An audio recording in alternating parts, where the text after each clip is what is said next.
Olá, bem-vindos ao Além do Direito, esse canal onde você encontra as melhores dicas sobre direitos humanos, direito penal, criminologia e metodologia, além de dicas de sucesso sobre como entrar no mestrado e doutorado.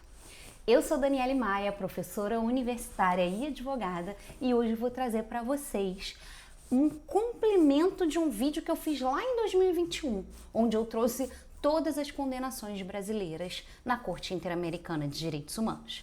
Lá em 2021, em fevereiro, nós tínhamos 9 condenações. Hoje, maio de 2026, são 20. Então, vem comigo que eu vou trazer todas elas para você. Esse é o complemento de um vídeo que eu fiz lá em 2021 e que tem bastante tempo que eu tô devendo a vocês a parte 2 desse vídeo. Então lá nós tínhamos todas as condenações brasileiras na Corte Interamericana até fevereiro de 2021, que eram 9. Hoje, maio de 2026, nós temos mais 11 condenações, totalizando 20. Então o Brasil foi condenado até hoje 20 vezes e nós vamos ver todos os casos aqui.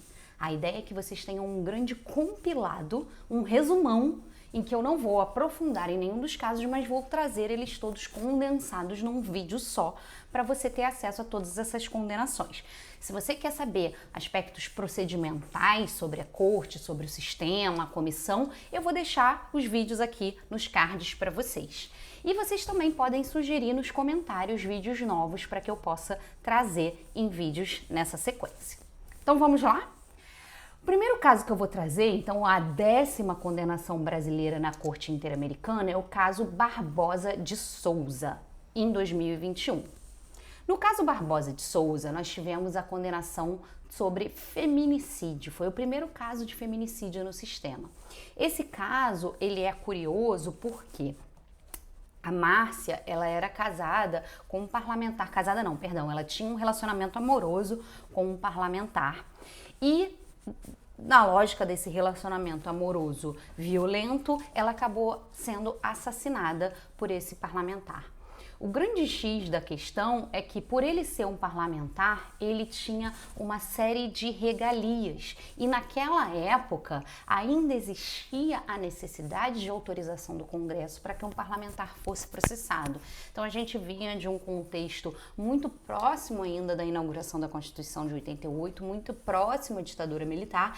Então, para se resguardar em termos de liberdade democrática, naquele momento fazia sentido essa barreira do Congresso Nacional de ter que autorizar o judiciário a processar um parlamentar. Hoje em dia isso não existe mais, então esse requisito caiu, não existe mais, mas na época existia, então esse parlamentar não pôde ser processado por muitos anos, o que acabou fazendo com que o Brasil viesse a ser responsável, mesmo que esse parlamentar fosse condenado no fim das contas, mas isso levou tanto tempo que quando ele foi condenado, logo a seguir ele veio a morrer por causas naturais e ele acabou não cumprindo pena. Então foi a primeira condenação brasileira sobre feminicídio. O 11º caso de condenação brasileira é o caso Salles Pimenta em 2022. Salles Pimenta era um defensor de direitos humanos lá no Pará, que foi assassinado enquanto exercia esse munus social de defensor de direitos humanos. Foi curioso que nesse caso a corte trouxe a denominação do chilling effect. Então o assassinato de um defensor de direitos humanos, ele é mais grave, não porque a vida dessa pessoa vale mais, mas por conta dessa lógica do chilling effect, que é um efeito de medo que as outras pessoas têm de continuar nessa luta pelos direitos humanos. Então, a visibilidade dessa pessoa faz com que outras pessoas fiquem com medo de exercer essa função de defensor de direitos humanos por conta do que aconteceu daquele assassinato. Então, essa foi a condenação brasileira em 2022. Em 2023, a gente teve a condenação brasileira no caso Castelinho. Caso Ayrton Honorato, né? O caso Castelinho é o apelido, a gente já viu em outros vídeos, vou deixar aqui no card, como que a corte costuma dar apelidos aos casos que não o nome daquela pessoa que foi vítima. Então, nesse caso Ayrton Honorato, a gente tem o apelido Castelinho. A gente tem aqui, nessa via de São Paulo, que chama que é conhecida por Castelinho, a gente teve a execução extrajudicial de uma série de pessoas seguidas de uma falta de investigação pública sobre o que aconteceu. Então a polícia, ela fez uma abordagem ali dentro dessa via, o que por si só não seria ilegal, mas essa abordagem ela foi dotada de uma ilegalidade, de uma letalidade tamanha que ocasionou o assassinato extrajudicial, né, a execução extrajudicial de uma série de pessoas, e o Brasil veio a ser condenado por falta de investigação adequada nesse caso. O próximo caso é o caso Tavares Pereira, de 2023. É um caso sobre reforma agrária no Paraná. Vocês devem lembrar que a gente já teve 2 casos sobre isso. O caso Escher, que falava também de escutas extrajudiciais, né, escutas ilegais, melhor dizendo, que não seguiram a risca 9656, por isso o Brasil foi condenado, e também o caso Garibaldi, de assassinato do Garibaldi nesse contexto de reforma agrária. Então a gente tem no caso Tavares Pereira, como a doutrina acaba denominando, o trio dos casos paranaenhos, né? Os casos do Paraná, 3 casos sobre reforma agrária em que o Brasil foi condenado por não agir de forma adequada, não punir os responsáveis por eventual, nesse caso foi a execução do Tavares Pereira, como foi o caso de execução do Garibaldi, mas no caso Escher já variou um pouquinho, mas todos esses 3 casos paranaenhos, a gente tem essa lógica da reforma agrária por trás. Próximo caso, o caso Leite de Souza, apelidado de Mangiacari. É um caso que lembra muito a gente o caso Favela Nova Brasília, porque também é um caso de letalidade policial no Rio de Janeiro. Um caso de condenação em 2024, em que as mães desses jovens assassinados numa operação policial muito letal e que teve a execução extrajudicial de diversos jovens, essas mães se uniram num coletivo chamado Mangiacari para pleitear aí direitos e investigações, só que essas mães começaram a ser ameaçadas e uma delas foi assassinada nessa luta de busca por respostas sobre o que tinha acontecido com seus filhos, ou então justiça em relação à execução desses adolescentes. Então a gente teve a condenação brasileira por esse caráter pluriofensivo, não só de execução, mas também de desaparecimento forçado de pessoas, como aconteceu também aqui. O próximo caso também em 2024 é o caso Santos Nascimento. Ele lembra muito a gente o caso Simone André Diniz, que eu já trabalhei aqui em algum vídeo, eu vou deixar o card para vocês. Esse caso Simone André Diniz, e aí o caso de condenação efetiva, né, que é o caso dos Santos Nascimento, foi parecido porque também refletiu uma lógica racista existente no Brasil no ambiente de trabalho. Então essas 2 mulheres pleitearam vagas de pesquisadoras em São Paulo. Elas não conseguiram e no dia seguinte, né, após terem informado a elas que a vaga já tinha sido preenchida, mas não tinha, no dia seguinte uma mulher branca acabou conseguindo essa vaga de pesquisadora. Então, essas mulheres ingressaram no judiciário, não obtiveram as respostas adequadas e o Brasil acabou sendo condenado no caso Santos Nascimento sobre o racismo no Brasil nas relações de trabalho. Próximo caso, o caso Muniz da Silva, um caso de 2025 sobre o desaparecimento forçado de um trabalhador rural e defensor de direitos humanos na Paraíba.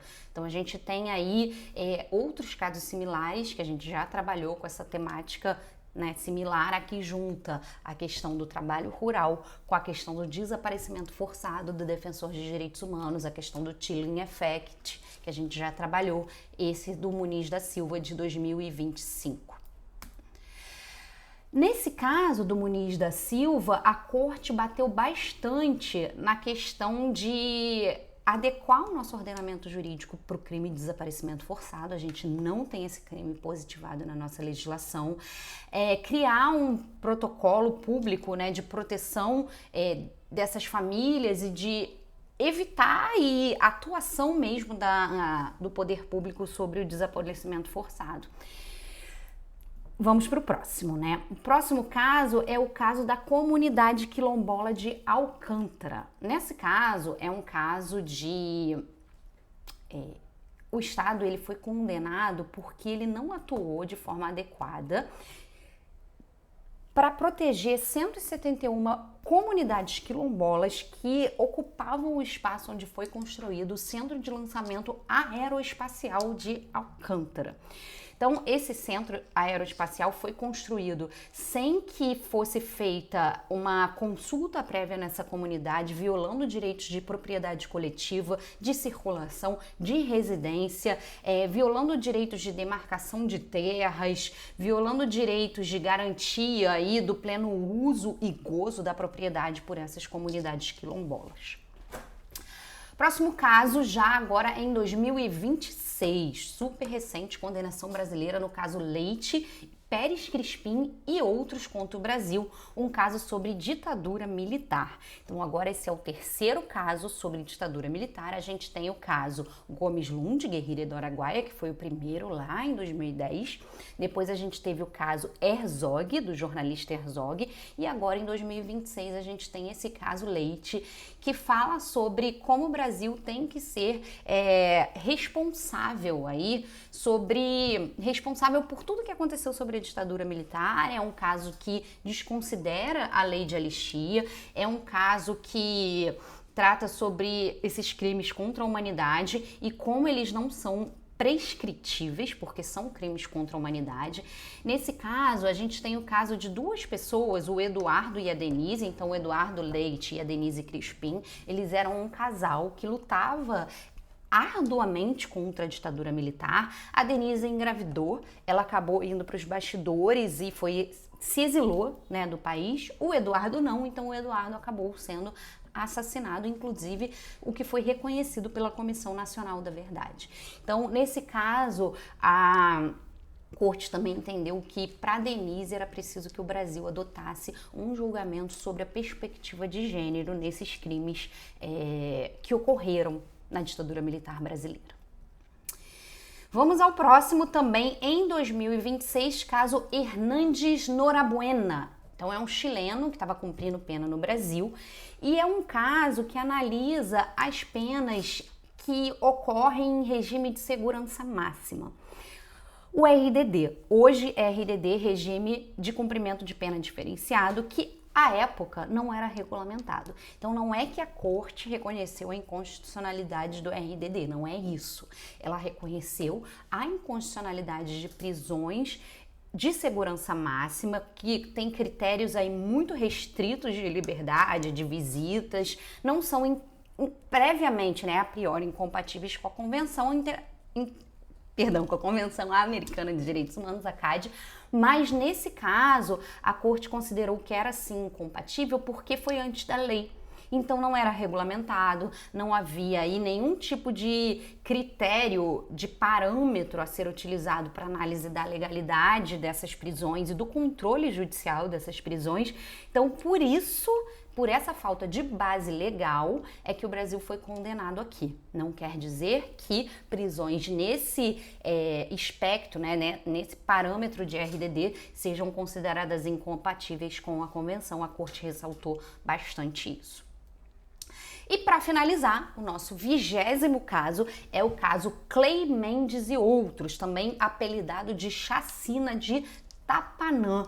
Então aqui a gente tem um caso ocorrido no Brasil que ele é muito similar a outros tipos de chacina, só que esse aqui não ocorreu no Rio de Janeiro, como no caso do Favela Nova Brasília e no caso da Mãe Jacari. Esse aqui ocorreu no bairro de Tapanã, em Belém do Pará. Então a gente tem aqui a morte de 3 jovens, 2 deles adolescentes, e o Brasil foi condenado pela execução sumária desses adolescentes após abordagem policial. Pontos trabalhados aqui, aquela lógica da prisão seguida, da resistência seguida de morte, né? Antigamente chamado auto de resistência, hoje em dia a gente tem uma nomenclatura diferenciada de resistência seguida de morte. A sentença aqui da Corte também focou bastante que esse tipo de execução acontece num contexto bastante peculiar de discriminação estrutural, numa incidência de letalidade policial diferenciada que incide de forma desproporcional em jovens negros, pobres e moradores de periferia.